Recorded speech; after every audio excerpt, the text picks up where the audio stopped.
Ауылдың шетіндегі жалғыз үйді жұрттың бәрі білетін.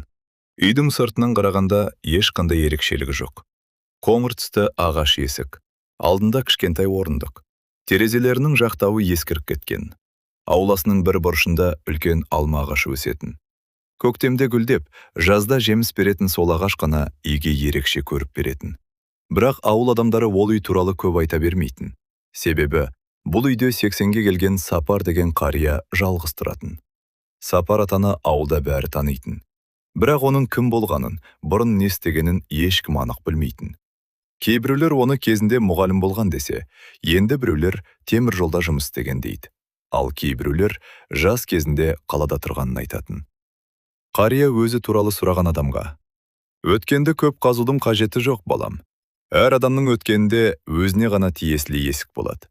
Оны ашудың қажеті жоқ", деп күлімсірейтін. Ауылда оны бір нәрсесімен ерекше көретін. Сапар ата күн сайын таңертең ерте тұрып, үйінің алдына 2 кесе шай қоятын. Бір кесе өзі үшін, екіншісі біреу келіп қалар деген ниетпен. Ал қызығы, ол екінші кесені ешқашан үйге кіргізбейтін. Күн сайын кешке дейін сол кеседе шай тұратын. Кешке қария оны төгіп, кесені жуып, келесі күні қайта қоятын. Мұны ауылдың балалары көріп жүретін. "Ата, сіз кімге шай қоясыз?" деп бір күні 12 жасар Әли сұрады. Қария оған қарап күлімсіреді. "Кім келетінін білмеймін." "Онда неге қоясыз?" "Келетін адамға дайын болған дұрыс." Әли бұл жауапты түсінбеді. "Бірақ ешкім келмесе ше?" Сапар ата біраз үнсіз отырды да: "Онда шай өзіне қалады", деді. Әли күліп жіберді. Сол күннен кейін ол қарияның үйіне жиі баратын болды. Әлидің әкесі ерте қайтыс болған. Анасы ауылдағы дүкенде жұмыс істейтін. Үйде көп сөйлемейтін, бірақ үнемі бір нәрсені ойлап жүретін бала еді. Сапар ата оған қызық болатын. Қарияның үйінде ескі сағат, кітаптар, қабырғада бірнеше сурет және үлкен сандық бар еді. Әлиге ең қызығы сол сандық. Ол әр барған сайын сандыққа қарап қоятын. Бір күні шыдай алмай: "Ата, мына сандықта не бар?" деп сұрады. Сапар ата шайын ішіп отырып: "Ескі дүниелер." "Қандай?" "Маңызы қалғандары." "Ал маңызы қалмағандары ше?" "Оларды адам өзі біледі." Әли 8-9-ға түсінбеді. Бір күні Сапар ата: "Әли, сеніңше адамның ең қымбат заты не?" деп сұрады. "Ақша шығар." "Неге?" "Ақша болса, бәрін сатып алуға болады." Қария басын шайқады. "Бәрін емес." "Машина?" "Жоқ." "Үй?" "Жоқ." "Телефон?" Қария күліп жіберді. "Сен әлі кішкентайсың." "Онда айтыңыз." Сапар ата терезеге қарап: "Уақыт", деді. Әли ойланып қалды. "Уақытты сатып ала алмайсың, жоғалтсаң қайтара алмайсың. Сондықтан адам ең қымбат нәрсесін байқамай жұмсап жүреді." Әли бұл сөзді есінде сақтап қалды. Бірнеше ай өтті. Қыс түсті. Сапар атаның денсаулығы бұрмыдай болмай қалды. Ауыл адамдары кезекпен тамаға келіп тұратын. Бірақ қария ешкімді үйіне ұзақ кіргізбейтін. Әли болса күнде келетін. Бір күні ол үйге кіргенде Сапар атаның сандықты ашып отырғанын көрді. "Ата!" Қария басын көтерді. "Келдің бе?" "Иә." "Бүгін саған бір нәрсе көрсетейін." Әли қасына отырды. Сандықтың ішінде ескі дәптерлер, хаттар, бірнеше сурет және ағаштан жасалған кішкентай қорап бар екен. Сапар ата қорапты қолына алды. "Мұнаны көрдің бе?" "Жоқ." "Бұл қорап менің өмірімдегі ең маңызды нәрсені сақтап жүр." Әли таңғалды. "Ақша ма?" "Жоқ." Қария қорапты ашты. Ішінен кішкентай ғана сағат шықты. Ескі, бірақ өте әдемі сағат. "Бұл сағатты маған әкем берген", деді Сапар ата. "Мен 20 жасымда үйден кетіп қалаға жұмыс іздеп барғанмын. Әкем осы сағатты қолыма ұстатып, қайда жүрсең де уақытыңды ұмытпа деген." Сосын мен өмір бойы жұмыс істедім. Бай болдыңыз ба?" Қария жымиды. "Жаман тұрған жоқпын. Үйіміз, ақшаңыз болды ма?" "Болды." "Балаларыңыз ше?"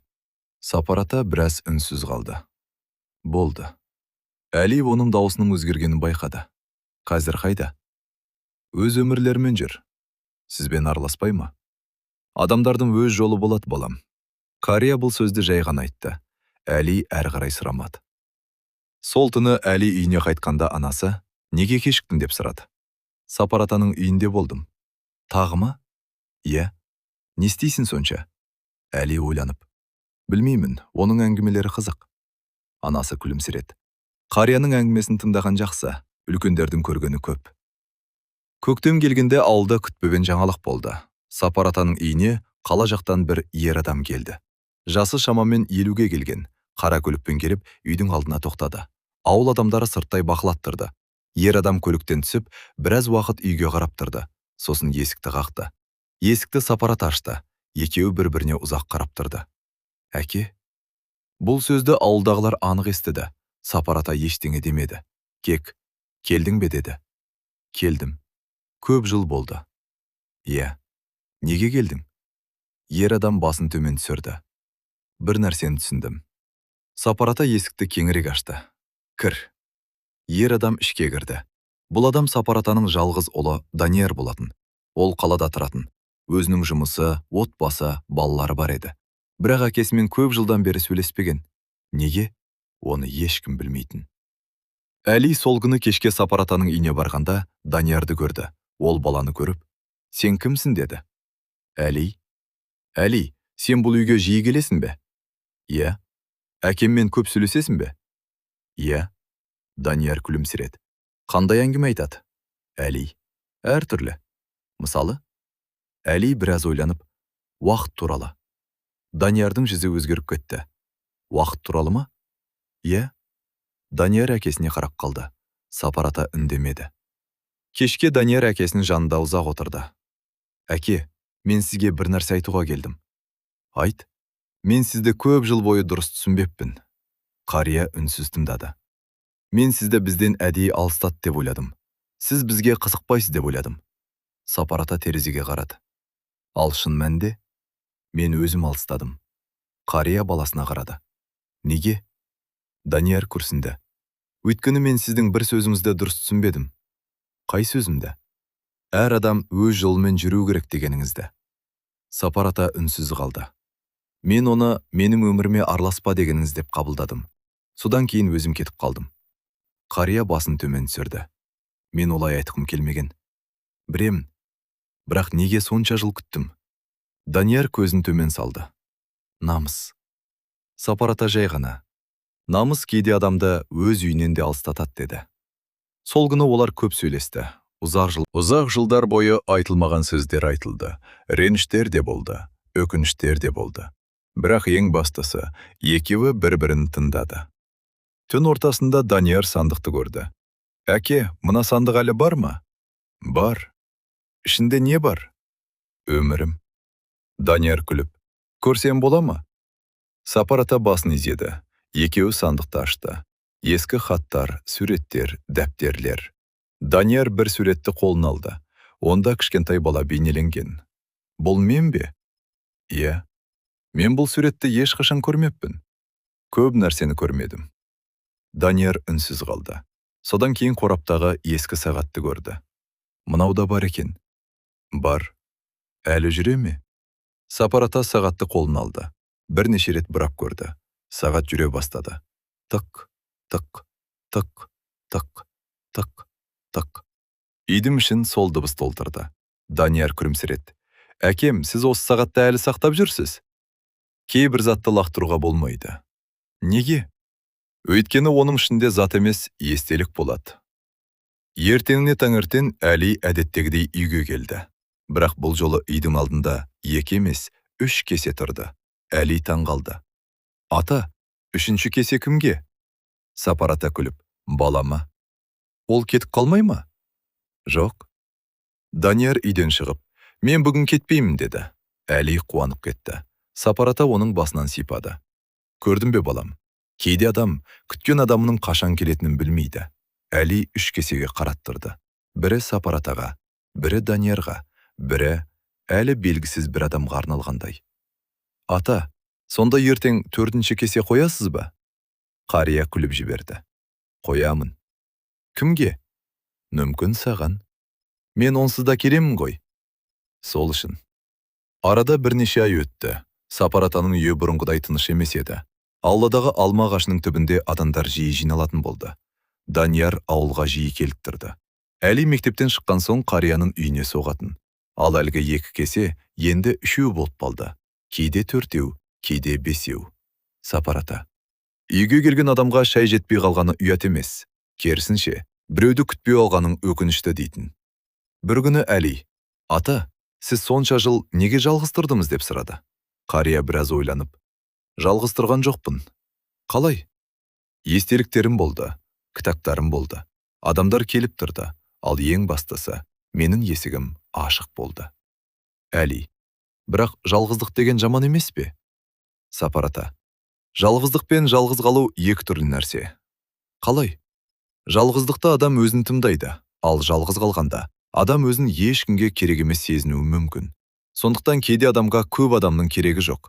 Бір ғана шын көңілмен келетін адам болса жеткілікті. Әли бұл сөзді ұзақ ойлады. Содан кейін: ал мен сізге керекпін бе? Қария күліп: сен келген күннен бері менің екінші кесем бос тұрған жоқ. Бір жылдан кейін Сапар ата дүниеден өтті. Ауыл адамдары оның үйіне жиналды. Данияр әкесінің бөлмесіне кіріп, қабырғадағы ескі сағатты қолына алды. Сағат тоқтап қалған еді. Дәл сағат 7:15-те. Ол сағатты ұзақ қараттырды. Сосын әкесінің сандығын ашты. Ішінен бір ғана хат шықты. Хатта: Данияр, егер бұл хатты оқып отырсаң, демек мен саған айта алмай кеткен сөздерім бар. Адам өмірінде бәрін кейінге қалдырады. Біреуге қоңырау шалуды, біреуден кешірім сұрауды, біреуге рахмет айтуды, біреуді күтіп алуды. Бірақ уақыт ешкімді күтпейді. Сондықтан біреуді жақсы көрсең, бүгін айт. Біреуді сағынсан, бүгін бар. Ал есігіңе біреу келсе, шай қой. Өйткені кейде адамның өміріндегі ең маңызды қонақтың қашан келетінін ешкім білмейді. Данияр хатты оқып болған соң ұзақ үнсіз отырды. Сол кезде есік қағылды. Әли кірді. Қолында екі кесе бар еді. Данияр аға. Иә, шай ішесіз бе? Данияр күлімсіреді. Ішемін. Әли бір кесені оның алдына қойды. Екіншісін өзіне алды. Біраз уақыт үнсіз отырды. Сосын Әли: аға, енді үйде кім тұрады? Данияр айналасына қарады. Ескі қабырға, ескі кітаптар, терезе алдында тұрған гүл, бұрыштағы сандық, ал үстел үстінде әкесінің сағаты. Білмеймін, деді ол. Сосын біраз ойланып: бірақ бұл үйдің есігі жабылмайды. Әли басын изеді. Сол күні Данияр үйдің алдына тағы бір кесе қойды. Ешкімге арналмаған. Жай ғана келетін адамға. Өйткені кейде адамға өмірден үлкен сабақ алу үшін үлкен оқиға қажет емес. Кейде бір кесе шайдың өзі жеткілікті, ал кейбір үйлердің ең үлкен құпиясы ішінде не жасырғанда емес, ол үйдің есігі кімге ашық болғанында. Сапар атаның дүниеден өткеніне 3 ай болған. Ауылдағы адамдар оның үйінің алдына бұрынғыдай жиі жиналмайтын, бірақ үйдің есігі әлі жабылмаған. Данияр әкесінің үйін сатуды да, бұзуды да ойламады. Керісінше, қаладағы жұмысынан мүмкіндік болған сайын ауылға келіп, үйдің шаруасын жасап кететін. Ал Әли бұрынғыдай мектептен кейін үйге соғатын. Ол үйді өзінікі сияқты көретін. Бір күні күздің салқын кешінде Әли үйге кіріп келе жатып, дәліздегі қабырғаға ілінген ескі суретке көз түсті. Ол суретті бұрында көрген. Бірақ бұл жолы бір нәрсе өзгеше еді. Суреттің артында кішкентай қағаз көрініп тұрды. Әли суретті ақырын алды. Артында бірнеше сөз жазылған екен. Бұл суреттің тарихын білгің келсе, сағатты тап. Әлидің жүрегі дүрсілдеп кетті. Сағат? Ол бірден Сапар атаның бөлмесіне жүгірді. Үстел үстінде әлгі ескі сағат тұр еді, бірақ сағат жүрмейтін. Әли оны қолына алды. Артқы жағында кішкентай ғана бұранда бар екен. Ол бұранданы байқамай бұрап жіберді. Сол сәтте сағаттың артқы қақпағы ашылды. Ішінен бүктелген кішкентай қағаз түсті. Әли қағазды ашып оқыды. Екінші кілт алма ағашының түбінде. Әлидің көзі бақырайып кетті. Ол бірден сыртқа шықты. Үйдің артындағы үлкен алма ағашына жүгірді. Күз болса да, ағаштың кейбір жапырақтары әлі түспеген. Әли ағаштың түбін қолымен қаза бастады. Бірнеше минуттан кейін саусақтары қатты бір нәрсеге тиген. Кішкентай темір қорап. Оны жерден шығарып алды. Қораптың құлпы бар еді, ал кілт сағаттың ішінде жоқ. Әли ойланып қалды. Сонда кілт қайда? Ол қайтадан үйге кірді. Сол кезде есік ашылып, Данияр келді. «Әли, не істеп жүрсің?» Әли үндемей қорапты көрсетті. Даниярдың қабағы түйілді. «Мұны қайдан таптым?» «Ағаштың түбінен». «Неге қаздым?» Әли болған жағдайдың бәрін айтып берді. Данияр біраз уақыт үнсіз тұрды. Сосын, «Әкемнің тағы бір құпиясы болған білметтін», деді. «Ашып көрейікші». Данияр қорапты қолын алды. «Кілт керек». Әли, «Мүмкін үйдің ішінде шығар». Екеуі бүкіл үйді іздей бастады. Жәшіктерді қарады, кітаптардың арасын тексерді. Ескі шкафтарды ашты, бірақ ештеңе таппады. Сол кезде Даниярдың көзі қабырғадағы сағатқа түсті. «Әли, не болды?» Әкем уақыт туралы үнемі айтушы еді. Ол сағатты шешіп алды. Сағаттың артында кішкентай қалта бар екен. Ішінен күміс түсті кілт шықты. Әли қуанып кетті. «Таттық!» Данияр кілтті қорапқа салды. Құлып ашылды. Екеуі қораптың ішіне қарады, ал ішінде хаттар болды. Көп хат, жүздеген хат. Бірақ олардың барлығының сыртында бір ғана есім жазылған. Даниярға. Данияр қозғала алмай қалды. Бұлардың бәрін әкем жазған ба? Әли басын изеді. «Ашып көріңіз». Данияр бірінші хатты қолына алды. Хаттың сыртында дата жазылған. 2004 жыл. Ол хатты ашып оқи бастады. Бірнеше жылдан кейін оның жүзі өзгерді. «Не жазыпты?» деді Әли. Данияр жауап бермеді. Келесі хатты ашты. Сосын тағы біреуін, үшіншісін. Бір кезде ол орындыққа отырып қалды. «Әкем мені күткен екен». Әли үндемеді. Данияр қолында хаттарға қарап, «Мен оны мені ұмытты деп ойлағанмын». «Ал шын мәнінде?» Даниярдың көзіне жас келді. «Ол күн сайын мені күткен, бірақ ең соңғы хаттың сыртында басқа дата тұрды.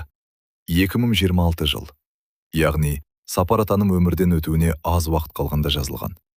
Данияр хатты ашуға біраз уақыт батылы жетпей тұрды. Сосын ақырын ашты. Хат өте қысқа еді. «Балам, егер сен бұл хаттарды тауып алсаң, менің саған айтқым келген ең маңызды сөзінді түсінген шығарсың. Мен сені ешқашан кінәлаған жоқпын. Мен тек сенің бір күні өз еркіңмен қайтып келетініңе сендім. Сені күткенім, сен міндетті түрде келуің керек болғандықтан емес. Сені күту менің жүрегіме ауырлық емес, үміт беретін. Бір нәрсені есіңге сақта. Адам кейде үйіне кеш қайтады. Бірақ есігі ашық болса, ол әлі де үйіне қайтып келе алады». Данияр хатты кеудесіне қысты.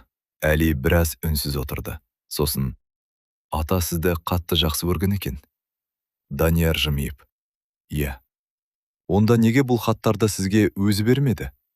Данияр терең күрсінді. «Мүмкін кейбір нәрсені сөзбен айту қиын болған шығар». Сол кеште Данияр барлық хаттарды үйіне алып кетпеді. Оларды қайтадан қорапқа салып орнына қойды. Бірақ бір хатты өзімен бірге алды. Ең соңғысын. Келесі күні ол қалаға қайтуы керек еді. Алайда таңертең көлігін оталдырып, біраз отырды да қайта өшірді. Үйге кіріп, «Әли, иә, сен бүгін мектепке барасың ба?» «Барам. Сабақтан кейін маған көмектесесің бе?» «Немен? Үйді реттеуге». Әли қуанып, «Әрине». Сол күннен бастап олар үйді тазалай бастады. Ескі кітаптарды реттеді. Артық заттарды жинады. Терезелерді жуды. Алдағы шөпті тазалады. Ал алма ағашының түбінен табылған темір қорапты Данияр қайтадан орнына қойды. Бірақ бұл жолы ішіне бір нәрсе қосты. Өзінің әкесіне жазған хатын. Арада бірнеше апта өтті. Данияр ауылға тағы келді. Бірақ бұл жолы жалғыз емес. Қасында әйелі мен 10 жасар қызы бар еді. Қызы үйге кіргенде бірден, «Әке, бұл үйде кім тұрған?» деп сұрады. Данияр, «Менің әкем». «Атаң ба?» «Иә». Қыз қабырғадағы суреттерге қызыға қарап жүрді. Бір кезде ол үстел үстіндегі 3 кесені көрді. «Әке, неге мұнда 3 кесе тұр?» Данияр күлімсіреді. «Біреуі маған, біреуі анама ма?» «Жоқ». «Онда кімге?» Данияр жауап берместен 3-ші кесені қолына алды. Сосын оған шай құйды. «Кім келетінін білмеймін». Қызы таңғалып, «Сонда неге қойдың?» Данияр терезеге қарап, «Өйткені менің әкем солай істейтін». Қыз үндемеді. Біраздан кейін, «Әке, мен де бір күні осы үйге келіп жүре аламын ба?» Данияр, «Әрине». Сол күні кешке үйдің алдында 4 адам отырды. Данияр, оның әйелі, қызы және Әли. Ал үстелде 5-ші кесе тұрды. Әли күліп: «Данияр аға, 5-ші кесе кімге?» Данияр: «Білмеймін. Тағы да күтіп отырсыз ба?» «Иә». Әли: «Кім келеді?» Данияр күлімсіреп: «Мүмкін бір күні мен білмейтін адам келер». Бірнеше күннен кейін ауылға бейтаныс әйел келді. Жасы 50-лер шамасында. Ол ауылдың ортасына келіп, Сапар атаның үйін сұрады. «Сапар ақсақалдың үйі қайда?» «Ауылдағы дүкенші әйел. Ол кісі қайтыс болды». Бейтаныс әйел біраз үнсіз тұрды. «Қайтыс болды ма?» «Е, 3-4 ай болды». Әйелдің қолындағы ескі сөмкесі төмен түсті. «Мен кешігіппін». Дүкенші: «Сіз кім боласыз?» Әйел жауап бермеді. Тек: «Оның үйіне баруым керек» деді. Ол ауылдың шетіндегі үйге қарай жүрді. Үйдің алдына келгенде біраз уақыт есікке қарап тұрды. Сосын ақырын қақты. Есікті Данияр ашты. Екеуі бір-біріне қарады. Әйел: «Сіз Сапар атаның баласысыз ба?» «Иә». «Мен сізге бір нәрсе айтуым керек». Даниярдың жүзі өзгерді. «Не туралы?» Әйел сөмкесінен ескі суретті шығарды. Суретте жас Сапар ата тұр, қасында жас қыз. Данияр суретке қарап: «Бұл кім?» Әйел: «Мен». Данияр аң-таң болды. «Сіз?» Әйел: «Сапардың өміріндегі сіз білмейтін бір оқиға бар». Данияр үнсіз қалды. Әйел үйге кіріп: «Әкеңіз маған бір уәде берген». «Қандай уәде?»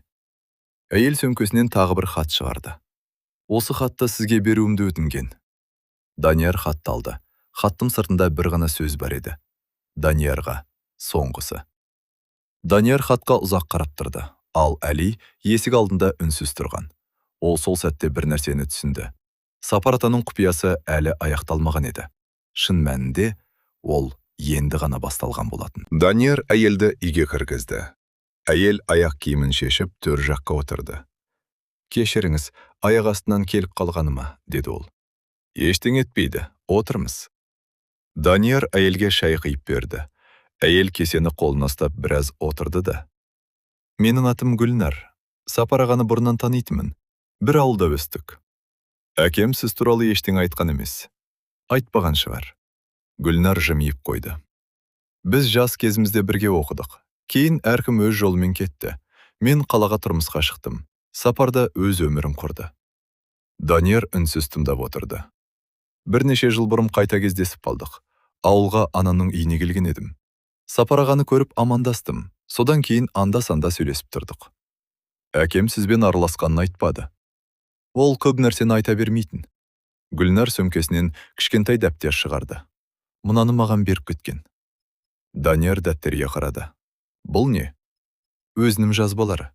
Бірақ ішінде үлкен құпия жоқ. Күнделікті жазғандары. Қай күні кім келгені, бақшаға не еккені, базардан не алғаны.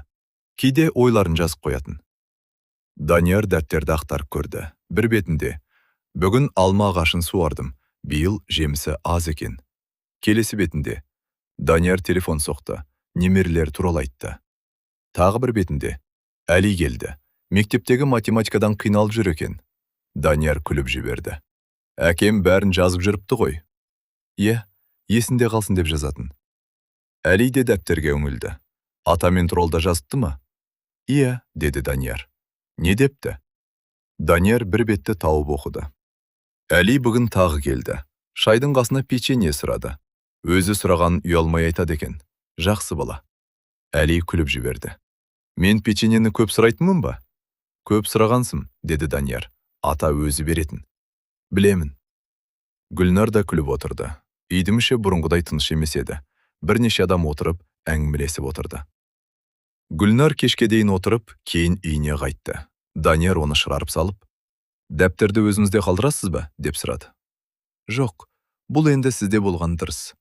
Рахмет. Мен сізге бір нәрсе айтайын ба?» «Айтыңыз». «Әкеңіз жақсы адам еді». Данияр күлімсіреді. «Оны қазір көбірек түсініп келе жатқан сияқтымын». Гүлнар: «Адамның мінезін бірге тұрған кезде емес, алыстаған кезде түсінетін кездер болады», деді. Сосын үйіне қайтты. Келесі күні Данияр үйді жинастырып жүрді. Ол әкесінің бөлмесіндегі шкафты ашып, ескі киімдерді бөлек жинады. Әкесінің киімдерін қоқысқа тастауға қимай тұрды. Әли есіктен қарап: "Не істеп жатырсыз?" "Жинап жатырмын." "Мыналарды не істейсіз?" "Кейбірін мұқтаж адамдарға беремін." "Ал мына күртеше?" "Оны қалдырам." "Неге?" Данияр күртеге қарап: "Әкем мұны қыста көп киетін." Әли: "Онда оны өзіңіз киіңіз." Данияр күліп: "Маған кішкентай болады." "Онда маған беріңіз." "Саған үлкен." "Онда кейін киемін." Екеуі күліп жіберді. Бір аптадан кейін Данияр ауылға тағы келді. Бұл жолы ол үйдің ауласын реттеуге кірісті. Алма ағашының айналасындағы топырақты қопсытып, сынған бұтақтарды кесіп жүрді. Әли қасында тұрды. "Аға, ағашты кеспейсіз бе?" "Жоқ, керісінше қараймын. Көктемде жақсы гүлдейді." "Ата өзі қарайтын ба?" "Иә." "Мен де үйренейін." "Жарайды, мына құралды ұста." Әли ағаштың түбін тазалап отырды. Біраздан көрші апай келді. "Данияр, үйді сатпайтын болдың ба?" "Жоқ, жақсы болған екен." "Неге?" "Әкеңнің көзі тірісінде осы үйге адам көп келетін. Үйдің өзі де бос қалмасын." "Данияр, мен де солай ойладым." "Көрші апай, оның үстіне сенің әкеңнің кітаптары көп қой. Мектепке берсеңдер, балаларға пайдасы тиеді." Данияр ойланып қалды. "Дұрыс айтасыз." Сол күні ол әкесінің кітаптарын жинап, мектепке апаруға шешім қабылдады. Мектеп директоры кітаптарды көріп қатты қуанды. Бұлардың ішінде жақсы кітаптар бар екен, балаларға керек. Әкем жинаған еді. Сапар аға кітапты қатты жақсы көретін. "Иә." "Директор, бір бұрышқа Сапар атаның кітапханасы деп қойсақ қалай?" Даниярға бұл ой ұнады. "Жақсы екен." Сөйтіп мектептің кітапханасында кішкентай ғана сөре пайда болды. Балалар кітап оқуға келе бастады. Әли де сол жерден жиі көрінетін болды. Бір күні Данияр қалаға қайтқалы тұрғанда Әли: "Данияр аға." "Иә." "Үйге қашан келесіз?" "Келесі аптада." "Нақты қай күні?" "Сен күтіп жүрсің бе?" "Иә." "Неге?" Әли иығын көтерді. "Үйде жалғыз отыру қызық емес."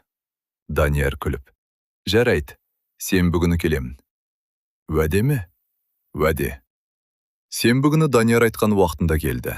Әли үйдің алдында күтіп отыр екен. "Кешікпедіңіз?" "Сен ерте келдің ғой." "Таңертеңнен бері күтіп отырмын." "Неге сонша күттім?" "Сізбен базарға барғым келді." "Не алғың келеді?" "Тұқым." "Не үшін?" "Алма ағашының қасына басқа нәрсе отырғызайық." Данияр: "Не отырғызғың келеді?" "Қызанақ."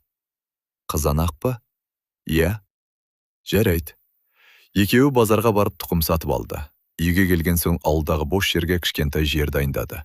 Әли тұқымды өзі септі. "Енді күнде суару керек пе?" "Иә." "Ұмытып кетсем ше?" "Онда мен саған еске салам." "Телефонмен бе?" "Телефонмен." Әли ойланып: "Сіз әкем сияқты болып кетпеңіз. Көп жұмыс істеп бәрін ұмытып кетесіз." Данияр күліп жіберді. "Жарайды, ұмытпаймын." Сол күні кешке екеуі үйдің алдында шай ішті. Үстелде тағы да бірнеше кесе тұрды. Бірақ бұл жолы оларды ешкім арнайы біреуді күтіп қоймаған. Көрші апай кіріп шықты. Мектептің мұғалімі келді. Әлидің анасы да соқты. Бәрі аздап отырып әңгімелесіп кетті. Данияр айналасына қарап отырып, әкесінің неге күнде үйдің алдына шай қоятын болғанын енді түсінгендей болды. Ол ешкімді арнайы күтпеген шығар.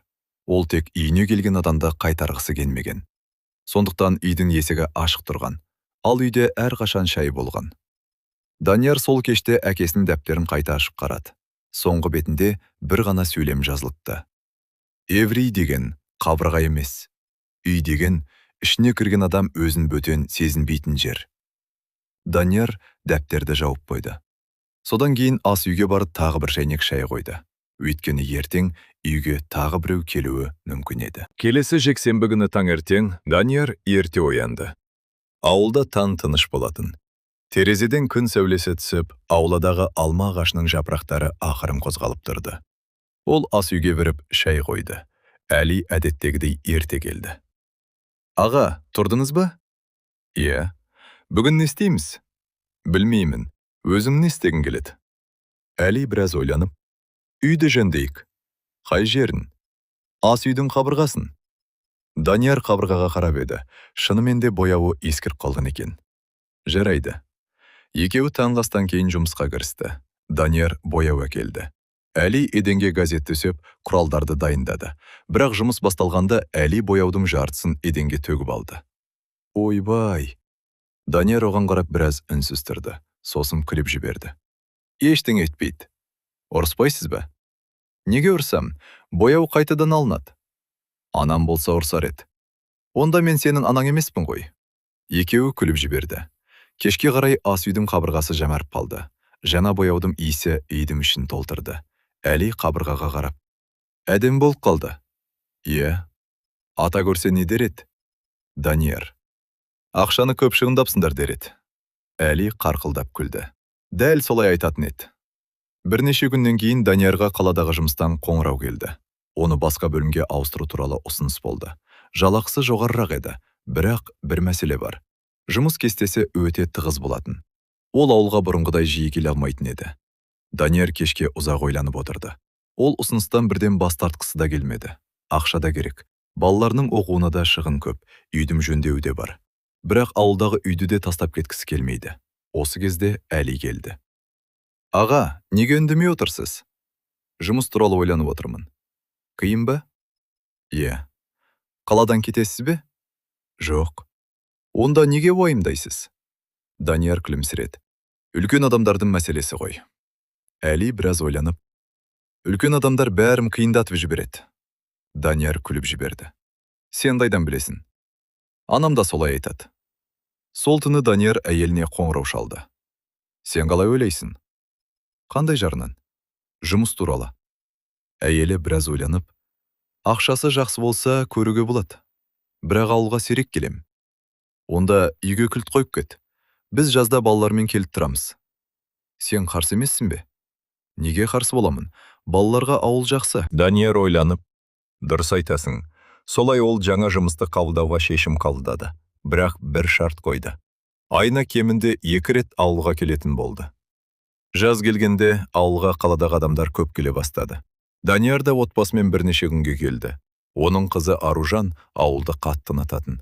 Бірінші күн ақ. Әке, мен әженің үйіне емес, осында келгім келеді деді. Неге? Мұнда тыныш. Қалада не бар? Көлік көп, адам көп.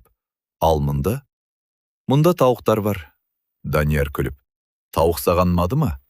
Иә, біреу мені қуып жүр. Әли сырттан. Ол тауық сен емес, нанды қуып жүр. Аружан оған қарап. Өтірік айтпа. Екеуі ұрсып қалғандай болып артынша бірге күліп кетті. Балалар тез тіл табысып кетті. Бір күні Данияр үйдің шатырынан су аққанын байқап қалды. Мұнаны жөндеу керек. Көрші Ермек аға. Өзім көмектесемін деді. Тағы 2 адам келді. Біреуі баспалдаға келді, екіншісі құралдарын алып келді. 1 сағаттың ішінде бәрі жөнделіп қалды. Данияр ақша сынғанда Ермек аға. Қой, қажет емес. Жоқ, еңбегіңіз ғой.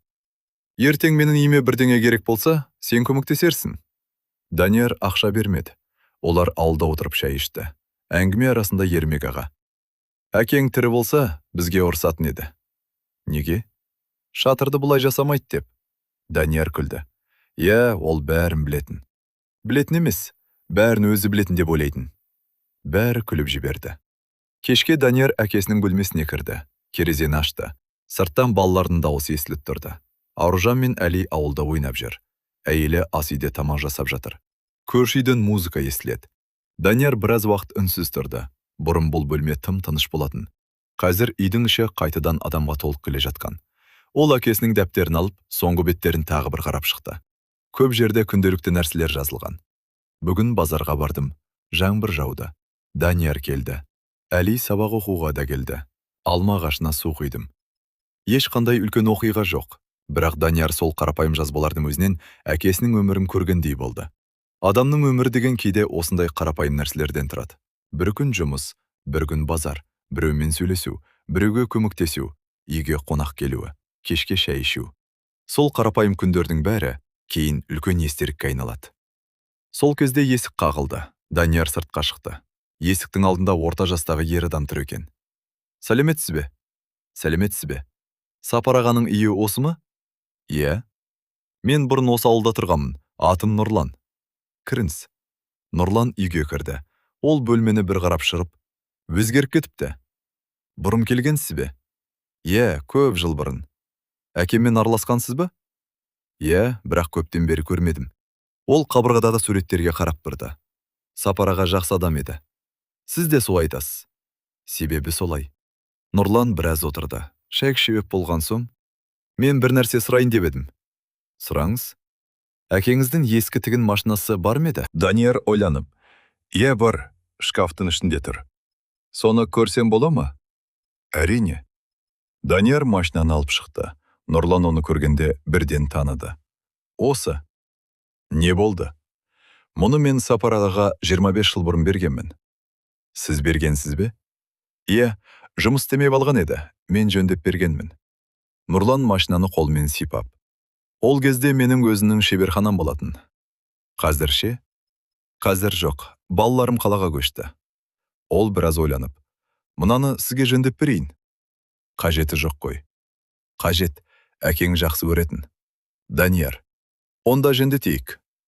Нұрлан келесі күні қайта келді. 2 сағат отырып машинаны жөндеп шықты. Машина қайтадан жұмыс істей бастады. Данияр таңғалдалды. Әлі істейді екен. Нұрлан. Жақсы зат болса ұзаққа шыдайды. Әли қасына келіп. Онымен не тігеді? Не болса да тігуге болады. Маған бір нәрсе тігіп бересіз бе? Нұрлан. Өзім емес, үйренсең өзім тігесің. Әли. Үйретесіз бе? Нұрлан күліп. Үйретемін. Сөйтіп келесі аптадан бастап, Әли Нұрлан ағадан тігін машинасын қолдануды үйрене бастады. Ал Данияр әкесінің үйіне тағы бір адамның жиі келіп жүргеніне қуанды. Үй біртіндеп, бұрынғыдай тіріліп келе жатқан. Ескі үйдің ішінде енді үлкен құпиялар емес, қарапайым өмірдің өзі жалғасып жатты. Шәй, әңгіме, балалардың күлкісі, көршілердің кіріп шығуы, ауладағы алма ағашы және адамдардың бір-біріне көмектесіп жүргені. Данияр кейде үйдің есігінің алдында тұрып айналасына қарап қоятын. Ол әкесінің үйін сақтап қалғанына өкінбейтін. Керісінше, бір нәрсені түсінді. Кейбір үйлерді адамдар емес, адамдардың арасындағы қарым-қатынас сақтап қалады. Жаздың ортасы еді. Ауылда күн ыстық болғанмен, кешке қарай ауа салқындап, үйдің алдында отыруға жақсы болатын. Данияр сол күні жұмыстан кеш келді. Көлігімен үйдің алдына тоқтағанда, аулада бірнеше адам отырғанын көрді. Әли, Аружан, Нұрлан аға және көрші Ермек. Үстелде үлкен табаққа бауырсақ қойылыпты. Данияр көліктен түсіп, менсіз басталып кеткен екен ғой, деді. Әли, сіз кешіктің. Қайдан білдің? Шай суық қалды. Данияр күліп, онда жаңасын құйыңдар. Ермек аға, өзің құй, үйің ғой. Данияр ас үйге кіріп, шәйнекті қайта қойды. Сол кезде Нұрлан аға, Данияр, бір ұсыныс бар. Қандай? Мына үйдің артындағы бос жерді пайдаланайық. Не істейміз? Бақша жасайық. Данияр терезеден сыртқа қарады. Үйдің артында біраз жер бос жататын. Неге болмасын? Әли бірден. Мен қызанақ егемін. Аружан. Мен гүл егемін. Ермек аға. Сендер екеуің бірінші өздерінің еккендерінде суаруды үйреніңдер. Балалар үндемей қалды. Бәрі күліп жіберді. Келесі сенбіде бақша жұмысы басталды. Ермек аға күлік әкелді. Нұрлан аға шелекпен құралдарын алып келді. Данияр жерді өлшеп жүрді. Балалар бір-біріне қарап, не істейтінін білмей тұрды. Мен не істеймін? Деді Аружан. Сен мына жерге гүл егесің, деді Данияр. Қанша? Білмеймін, өзің таңда. Аружан тұқымдарды қарап отырып, мынаны аламын. Әли, ол гүл емес қой. Қайдан білесің? Өйткені мен былтыр еккенмін. Не болды? Ештеңе шықпады. Неге? Ұмытып кеттім. Данияр басын шайқады. Сенен бақша күтпей-ақ қояйық. Бірнеше күннен кейін алғашқы өскіндер көрінді. Балалар таңертең тұра сала бақшаға қарайтын болды. Мынаны қара, өсіп келеді. Мынау менікі. Жоқ, бұл менің жерім. Данияр алыстан қарап күліп тұратын. Ауылдағы қарапайым тіршілік оған ұнай бастады. Қалада бәрі асығыс еді. Адамдар таңертең жұмысқа кетеді, кешке шаршап келеді. Телефонға қарайды, тамақ ішеді, ұйықтайды.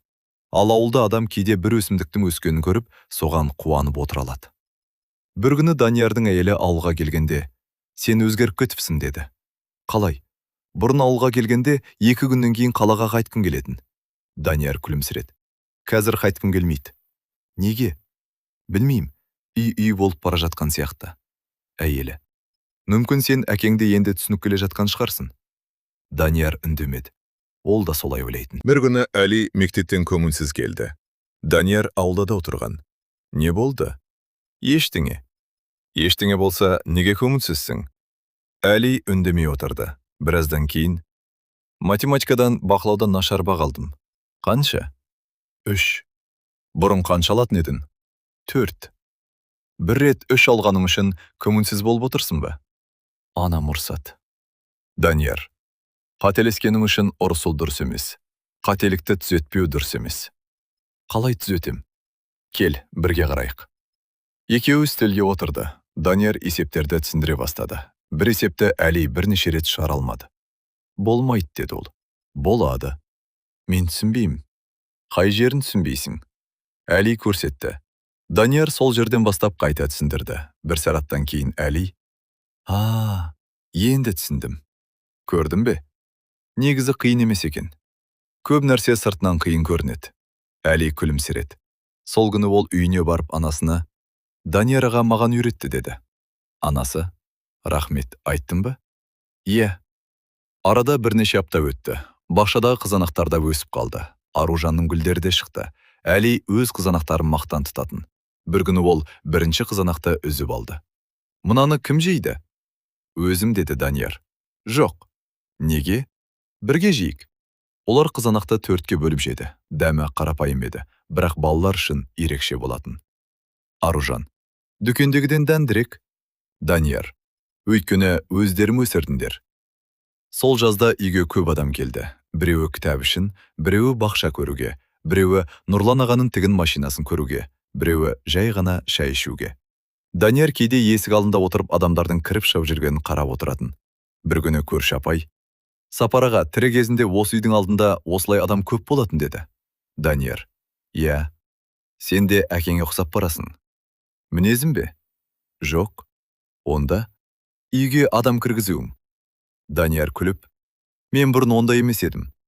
Адам кейде ата-анасына ұқсайтынын өзі байқамайды. Күз жақындағанда Данияр үйдің шатырын толық жөндетті. Терезелерді ауыстырды. Ас үйге жаңа шкаф қойды. Бірақ әкесінің бөлмесін өзгертпеді. Ескі үстел сол жерде қалды. Кітап сөресте тұрды. Сағат та қабырғада ілулі. Тек сағат енді тоқтап тұрмайтын. Данияр оны жөндетіп алған. Ол күн сайын жүріп тұратын. Тық-тық, тық-тық, тық-тық.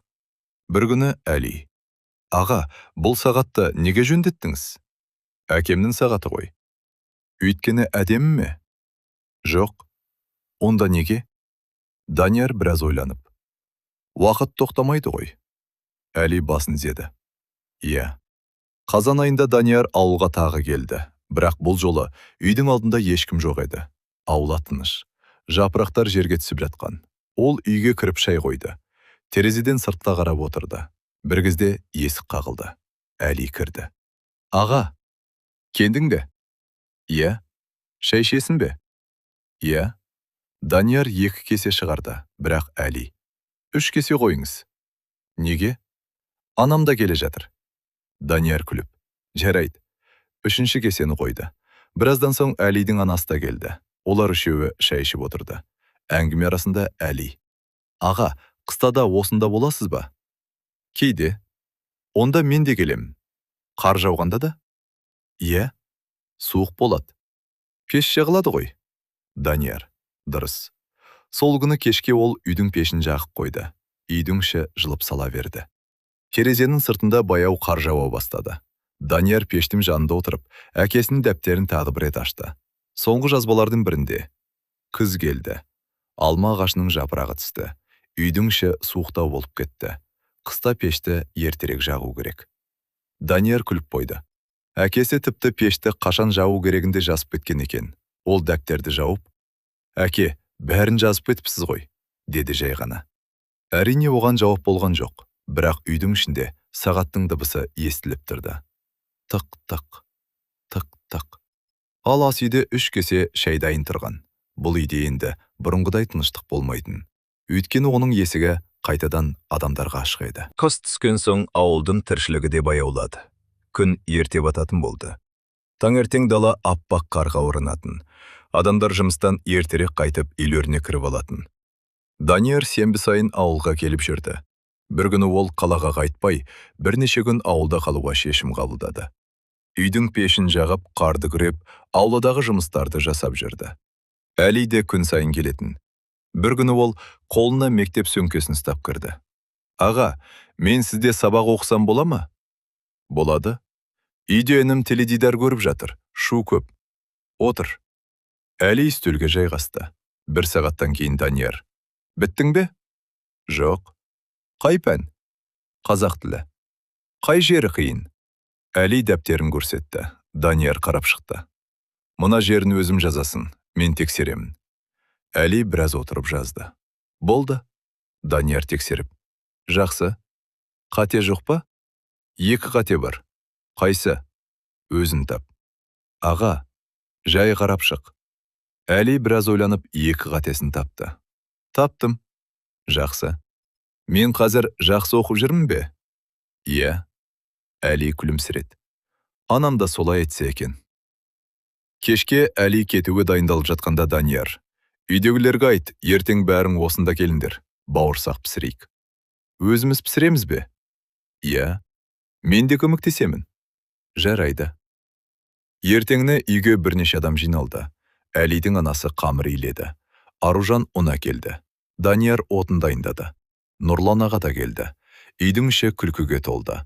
Аружан қамырды тым қалың жайып қойды. Әли: «Мұндай бауырсақ болмайды». «Неге?» «Қатты болады». «Сен қайдан білесің?» «Анамнан көрдім». Данияр: «Екеуің аспаз болып кетіңдер». Бәрі күліп отырды. Бір кезде Әлидің анасы: «Сапар аға, осындай күндерді жақсы көретін» деді. Данияр: «Иә. Үйіне адам келгенде көңілі көтерілетін. Ол кісі үйде жалғыз отырса да, біреуге шай қойып қоятын». Нұрлан аға: «Оны бәріміз білетінбіз». Данияр: «Мен бұрын оны жай әдет деп ойлайтынмын. Қазір түсіндім бе?» «Иә». Түстен кейін бәрі тарады. Үйде Данияр мен Әли ғана қалды. Әли үстел үстіндегі ескі дәптерді көріп: «Аға, тағы оқып отырсыз ба?» «Иә». «Неге сонша оқисыз?» «Әкемнің жазғандары ғой». «Бәрін жаттап алдыңыз ба?» «Жоқ». «Қайта-қайта оқи бересіз бе?» Данияр күліп: «Кейде адам бір нәрсені бірінші оқығанда түсінбейді. Екінші рет оқығанда ше?» «Басқаша түсінеді». Әли ойланып: «Мысалы?» Данияр дәптерді жауып: «Мысалы, әкем бұрын маған көп нәрсе айтатын. Мен оны жай сөз деп ойлайтынмын. Қазір сол сөздердің мағынасын түсініп жүрмін». Әли басын изеді: «Мен де кейде анамның айтқанын түсінбеймін». «Сен әлі кішкентайсың». «Мен кішкентай емеспін». «Жарайды, үлкенсің». Әли күліп жіберді. Сол аптада ауылда тағы бір мәселе шықты. Мектептің спорт залының терезелері сынып қалған еді. Балалар қыста спортпен айналыса алмайтын болды. Мектеп мұғалімдері ата-аналардан көмек сұрады.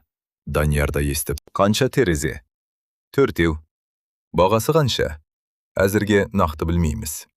Данияр бірнеше адаммен бірге ақша жинап, терезелерді ауыстыруға көмектесті. Нұрлан аға да жұмысқа қатысты. Ермек аға материал әкелді. Бірнеше күннен кейін зал қайтадан жылы болды. Әли: «Аға, балалардың бәрі сізге рахмет айтты». «Маған емес, бәрімізге». «Бірақ сіз бастамадыңыз ба?» «Бір адам бастайды, қалғаны жалғастырады». Көктемге дейін ауылда осындай ұсақ түйек жұмыстар көбейе берді. Данияр бұрын мұндай нәрселерге мән бермейтін. Қазір ауылдағы адамдардың бір-біріне қалай көмектесетінін көріп жүрді. Біреудің үйіне көмір түсіріп береді, біреудің баласын мектепке жеткізіп салады, біреудің ауласындағы қарын тазалайды, біреуге дәріханадан дәрі алып келеді. Кейде ешкім ештеңе сұрамайды, жай ғана көмектеседі. Даниярға осы ұнайтын. Көктем келгенде алма ағашы қайтадан бүршік жарды. Әли бірінші болып байқап: «Аға, қараңыз». Данияр аулаға шықты. «Не болды?» «Ағаш». «Не болды ағашқа?» «Жапырақ шығып жатыр». Данияр күлімсіреді. «Иә». «Өлмепті?» «Әрине өлмейді. Қыста мен қорқып жүрдім». «Неге?» «Суықтан қатып қалды деп ойладым». Данияр: «Кейбір нәрсе сыртынан өлі сияқты көрінеді, бірақ ішінде өмір жалғасып жатады». Әли ағашқа қарап: «Сонда қайтадан алма шыға ма?» «Шығады». «Онда биыл көп жинаймыз. Көп болса, көшілерге де береміз. Маған көп өр қалсын». Саған бөлек қоямыз. Көктемде Данияр үйдің ауласын қайта жөндей бастады. Ол үйдің жанына кішкентай орындық жасады. Әли көмектесті. Мына тақтай тұста. Ұстап тұрмын. Қозғалтпа. Қозғалтпаймын. Бірақ 2 минуттан кейін тақтай жерге түсіп кетті. Данияр: Әли, қолым шаршады. 2 минутта ма? Иә. Екеуі күліп жіберді. Орындықта кешке дейін жасап бітірді. Оны алма ағашының түбіне қойды. Данияр орындыққа отырып: Жақсы болды. Әли де қасына отырды. Аға. Иә. Сіз бұл үйде қашанға дейін тұрасыз? Данияр ойланып: Білмеймін. Мен өскенше тұрмысшы. Неге? Кейін мен де қалаға кетем. Қайда кетесің? Алматыға. Неге? Жұмыс істеуге. Данияр күліп: Сен әлі мектепте оқып жүрсің. Бірақ бәрібір кетемін. Кетсең де ауылға келіп тұр. Әли: Келем. Біраз үнсіз отырды. Сосын Әли: Сонда сіз де әкеңіз сияқты жалғыз қалмайсыз ба? Данияр оған қарап: Жоқ. Неге? Себебі мен үйдің есігін жауып тастамаймын. Әли жымиып қойды. Кешке Данияр үйге кіріп шай қойды. Үстелге 3 кесе қойды. Біреу өзіне, біреуі Әлиге. Үшіншісі әдеттегідей бос тұрды. Бірақ бұл жолы Данияр 3-ші кесені біреуді күтіп қойған жоқ. Ол оны үйге кірген кез келген адамға арналған деп ойлады. Көп ұзамай есік қағылды. Ермек аға кірді. Шай бар ма? Данияр күліп: Бар. Онда 3-ші кесе менікі екен. Әли: Аға, сіз үшін қойылғанын қайдан білдіңіз? Ермек: Мен өзім шештім. Үшеуі күліп жіберді. Ал сыртта алма ағашы жайлап гүлдеп келе жатты. Бір кезде қарапайым ғана ескі үй болған жер енді ауылдағы адамдардың жиі бас қосатын орнына айналған. Бұл жерде үлкен оқиғалар болмады, бірақ күн сайын бір нәрсе болып жататын. Біреу келетін, біреу шай ішетін, біреу көмек сұрайтын, біреу көмек көрсететін. Балалар сабақ оқитын, үлкендер әңгіме айтатын. Ал Данияр кейде осының бәріне қарап отырып, әкесінің үйін сақтап қалу туралы шешімінің дұрыс болғанын ойлайтын. Өйткені үйді сақтап қалу деген тек ескі қабырғаларды сақтау емес еді. Ол жерде болған адамдардың әдетін, вігмесін және бір-біріне деген қарапайым жақындығын сақтап қалу еді. Көктен толық келген кезде ауылдың тіршілігі де жандана бастады. Даниярдың жұмысы көбейіп кеткендіктен ауылға бұрынғыдай әр демалыста келе алмайтын болды. Кейде 2 апта бойы келмей қалатын. Бірақ үй қараусыз қалған жоқ. Әли күн сайын болмаса да 2-3 күнде бір кіріп шығатын. Анасымен бірге үйді жинайтын, гүлдерге су құятын, ауладағы қоқысты тазалайтын. Ал Нұрлан аға аптасына бір рет келіп, бәрін қарап кететін. Бір күні Данияр ауылға келгенде, үйдің алдында жаңа орындық тұрғанын көрді. Мұны кім жасады? Әли: Мен? Өзің бе? Нұрлан аға көмектесті. Жақсы жасапсың. Отырып көріңіз. Данияр орындыққа отырды. Орындық сәл қисайып тұр екен. Бір аяғы қысқа сияқты. Әли: Білемін. Онда неге түзетпедің? Себебі Нұрлан аға кейін түзетеміз деді. Данияр күліп: Жарайды. Сол күні кешке Данияр қалаға қайтпай қалды. Әли де үйде отырды. Екеуі ас үйде шай ішіп отырғанда Әли: Аға, сізге бір нәрсе айтайын ба? Айт. Мектепте бір бала менен ақша сұрады. Данияр кесесін қойды. Неге? Білмеймін. Берсең дос боламыз деді. Сен не дедің? Бермедім. Дұрыс. Бірақ енді ол менімен сөйлеспейді. Данияр: Ондай адамның дос болғаны керек пе? Әли үндемеді. Дос деген бір нәрсе алу үшін қасында жүрмейді. Дос болса, саған бір нәрсе керек болғанда қасында болады. Әли басын изеді. Мен де солай ойладым. Жақсы ойлапсың. Келесі күні Данияр мектепке барды. Ол директорға жағдайды айтты. Мектепте балалармен сөйлесті. Ешкім дұрыспады. Тек біреудің әлсіз жерін пайдаланып, одан бір нәрсе сұрау дұрыс емес. Егер бір нәрсе керек болса, ашық айтқан жөн деді. Балалар тыныш тыңдады. Әли кейін: Аға, сіз мұғалім сияқты сөйлейсіз. Данияр: Әкем де мұғалім болған. Шынымен бе? Шынымен. Мектепке апарсам бола ма? Әрине. Әли қуанып кетті. Сол жылы мектепте шығармалар байқауы болды. Әли өз әңгімесін оқып берді. Бірінші орын алмады. Екінші де болмады. Бірақ мұғалімі өте жақсы жазылған. Ең бастысы, сен өзің көрген нәрсені жазыпсың деді. Әли мектептен шыққанда Даниярға қоңырау шалды. Аға, иә, бірінші орын алмадым. Қап, бірақ мұғалім мақтады. Онда сен жеңілмедің. Қалай? Кейде бірінші орын алмағаның маңызды емес. Сенің жақсы нәрсе жасап жатқаның маңызды. Әли біраз үнсіз тұрды. Рахмет. Кешке Данияр ауылға келді. Үйдің алдында алма ағашы тағы да жеміске толып тұрды. Әли бірнеше алманы жинап қойыпты. Мұналарды не істейміз? Кептіріп қоямыз. Қалғанын көршілерге береміз. Тағы да ма? Иә. Сіз бәрін таратып жібересіз. Данияр, үйде бәрін ұстап отырғаннан біреумен бөліскен жақсы. Әли, онда мен 3 алма қалдырамын. Неге? Өзіме? Дұрыс. Екеуі алма ағашының түбінде отырып, алмаларды бөліп отырды. Кешкі күн батып бара жатты. Данияр айналасына қарады. Үй бұрынғыдай ескі. Қабырғаларда жаңарғанымен бәрібір ауылдағы қарапайым үй. Бірақ оның ішінде адамдардың дауысы бар. Ас үйде шай қайнап тұр. Аулада балалар жүр. Қабырғада әкесінің сағаты жүріп тұр. Алма ағашы жыл сайын қайта гүлдейді. Данияр сол сәтте әкесінің не үшін бұл үйден ешқашан кетпегенін түсінді. Ол үйді жақсы көргеннен ғана емес, ол осы үйде өзін керек адам сезінген. Ал енді сол сезім Даниярға да таныс болып келе жатқан еді. Уақыт өте берді. Әли мектепті бітірді. Аружан да бой жетіп қаладағы колледжге оқуға түсті. Ал Даниярдың өмірде біртіндеп өзгерді. Ол қаладағы жұмысын жалғастырды. Бірақ ауылдағы үйге деген байланысы үзілген жоқ. Айына 1-2 рет міндетті түрде келіп тұратын, кейде отбасы түгел келетін, кейде жалғыз өзі. Үйдің ауласындағы алма ағашы да жыл сайын жеміс беріп тұрды. Бақшада бұрынғыдай қызанақ, қияр өсетін. Ал үйдің жанындағы орындықта кешке адамдар әлі де отырып шай ішетін. Бір күні Даниярға Әли қоңырау шалды. Аға, мен қалаға оқуға түстім. Құттықтаймын. Алматыға. Қай мамандық? Инженерлікке. Данияр қуанып. Жақсы таңдау. Бірақ ауылдан кеткім келмей тұр. Неге? Осы үйге үйреніп қалдым. Данияр күліп. Қалаға барып оқы. Үй қашпайды. Сіз де осылай кеткенсіз ғой? Иә. Сосын қайтып келдіңіз. Өйткені кейбір жерден адам кетсе де, сол жерді ұмытпайды. Әли қалаға кетті. Алғашқы айларда ауылға жиі хабарласатын. Кейін сабақ көбейді. Достары пайда болды. Өзінің жұмыстары көбейді. Қоңыраулар азайды. Бірақ Данияр оған ренжіген жоқ. Өйткені ол да кезінде дәл сондай болған.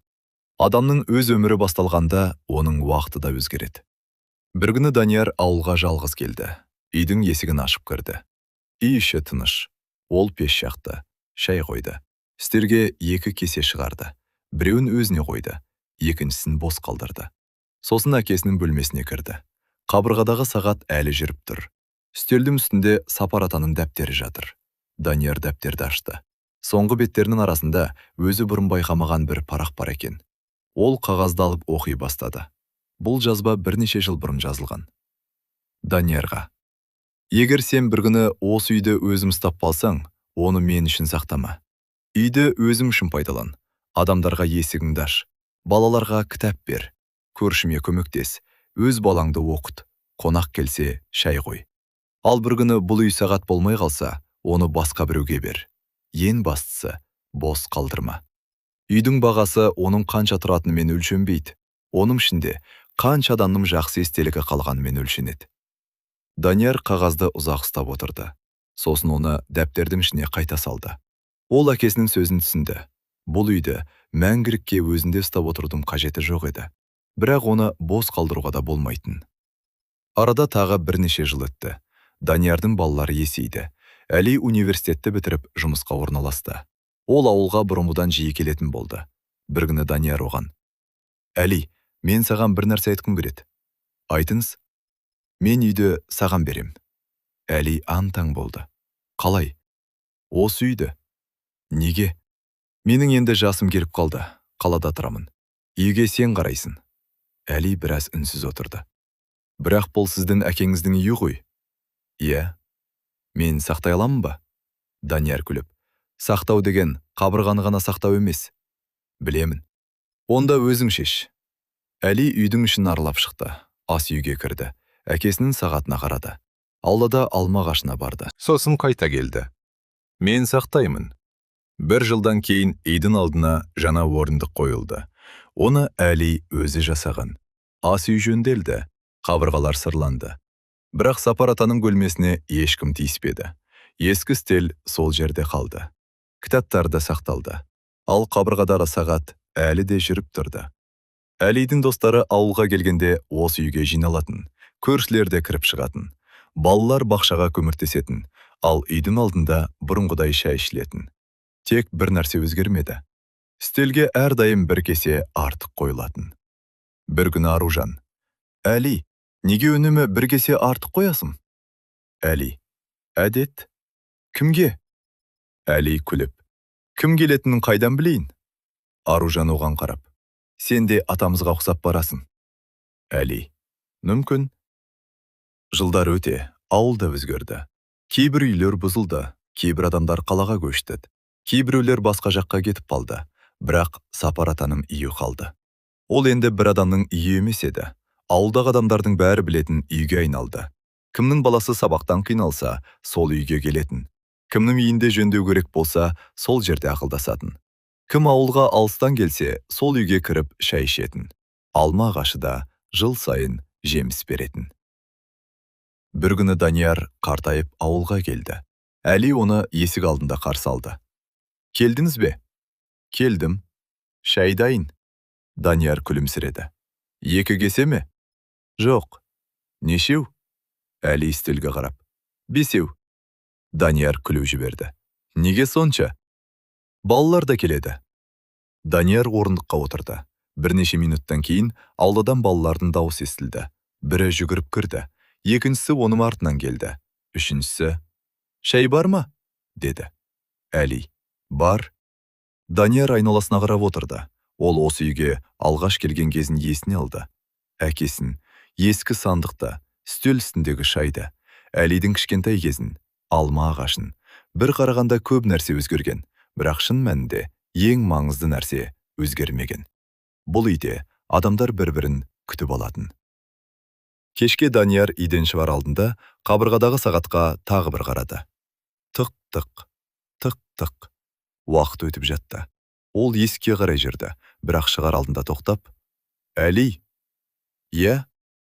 «Әкеңнің үйін жақсы сақтапсың?» Әли: «Мен жалғыз сақтаған жоқпын». «Қалай?» «Көршілер көмектесті, балалар көмектесті. Сіз көмектестіңіз». Данияр басын изеді. Дұрыс.